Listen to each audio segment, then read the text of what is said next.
नमस्कार। चलिए आज चलते हैं भारत के दिल में सतपुड़ा की पहाड़ियों में छिपी एक ऐसी पवित्र जगह की यात्रा पर जहां पौराणिक कथाएं और कुदरत एक दूसरे से गले मिलते हैं। आइए पचमढ़ी महादेव की इस रहस्यमय दुनिया को करीब से जानते हैं। पचमढ़ी को ऐसे ही सतपुड़ा की रानी नहीं कहते। अरे ये टाइटल इसे इसकी बेमिसाल खूबसूरती और गहरे आध्यात्मिक महत्व की वजह से मिला है। सोचिए, घने जंगल, ऊंचे ऊंचे पहाड़, ये सब मिलकर इसे एक शाही एहसास देते हैं। तो चलिए अब थोड़ा समय में पीछे चलते हैं और उन पुरानी कहानियों को जानते हैं जो इस जगह को इतना पवित्र बनाती हैं। कहते हैं यहाँ की हर चट्टान, हर गुफा में महाभारत काल की कहानियां बसी हुई हैं। कभी सोचा है कि किसी जगह का नाम अपने अंदर पूरा का पूरा इतिहास कैसे समेट सकता है? पचमढ़ी का नाम एक ऐसी ही कहानी कहता है जो हमें सीधा महाभारत के उस दौर में ले जाती है। देखिए, इसकी कहानी सीधे सीधे पांडवों से जुड़ती है। जब वो अपने अज्ञातवास में थे तो पांचों पांडव भाइयों ने यहीं पर 5 अलग अलग गुफाओं में पनाह ली थी। पंच मतलब 5 और मढ़ी मतलब गुफा। बस इसी से इसका नाम पड़ा पंचमढ़ी, जो धीरे धीरे बदलकर आज पचमढ़ी हो गया। है ना कितना सिंपल और गहरा कनेक्शन। अब इस जगह का जो आध्यात्मिक केंद्र है ना, वो है गुप्त महादेव गुफा। माना यह जाता है कि इसी गुफा के अंदर पांडवों ने एक पवित्र शिवलिंग की स्थापना की थी, और ये वही शिवलिंग है जिसकी पूजा करने आज भी हजारों लोग पूरी श्रद्धा से आते हैं। यहाँ एक शब्द बहुत जरूरी है, स्वयंभू। इसका मतलब क्या होता है? इसका मतलब है कि ये शिवलिंग किसी इंसान ने नहीं बनाया, इसे किसी ने तराशा नहीं है, बल्कि ये खुद ब खुद प्रकृति से प्रकट हुआ है। और यही विश्वास इसे इतनी शक्ति और पवित्रता देता है। लेकिन सुनिए, पचमढ़ी की कहानी सिर्फ महाभारत तक ही नहीं रुकती।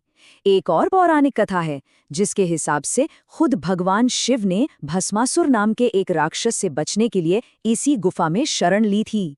फिर तो सदियां बीत गईं और 1857 में एक ब्रिटिश कप्तान ने इस भूली बिसरी जगह को दुनिया के लिए फिर से खोज निकाला। मतलब इतिहास की कितनी परतें हैं यहाँ। तो ये तो हुई इतिहास की बातें। अब जरा आज के समय में लौटते हैं और देखते हैं कि इस पवित्र स्थान तक पहुंचा कैसे जाए। अगर पास के शहर छिंदवाड़ा से सफर शुरू कर रहे हैं तो पचमढ़ी महादेव यहाँ से करीब 135 से 150 किलोमीटर की दूरी पर है। हाँ, थोड़ा बहुत दूरी रास्ते के हिसाब से ऊपर नीचे हो सकती है। सड़क से जाने में आमतौर पर 4 से 5 घंटे तो लग ही जाते हैं, तो जब भी प्लान बनाएं तो इतना समय लेकर चलना एक अच्छा आइडिया है। छिंदवाड़ा से पचमढ़ी जाने के लिए सबसे सीधा और पॉपुलर रास्ता तामिया से होकर जाता है। ज्यादातर लोग इसी रास्ते से जाना पसंद करते हैं। और हाँ, ये कोई बोरिंग ड्राइव नहीं है, बल्कि ये अपने आप में एक अनुभव है। रास्ता सुंदर पहाड़ी नज़ारों और हरे भरे जंगलों के बीच से गुजरता है। मतलब मंजिल पर पहुंचने से पहले ही आपका दिल खुश हो जाएगा। अब आखिर में समझते हैं कि वो क्या चीज़ है जो पचमढ़ी को इतना अनोखा बनाती है।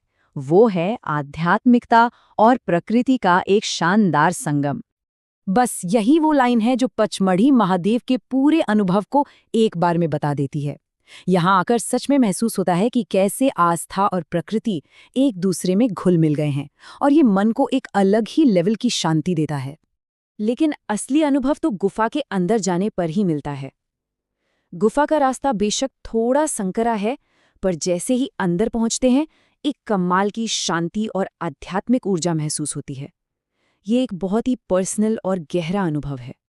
तो अंत में ये सवाल सोचने पर मजबूर करता है कि जब कोई सफ़र हजारों साल पुराने इतिहास को आज की आस्था से सीधे जोड़ दे, तो उस यात्रा का असली मतलब क्या होता है? शायद इस सवाल का जवाब हर किसी को अपनी यात्रा में खुद ही मिलता है।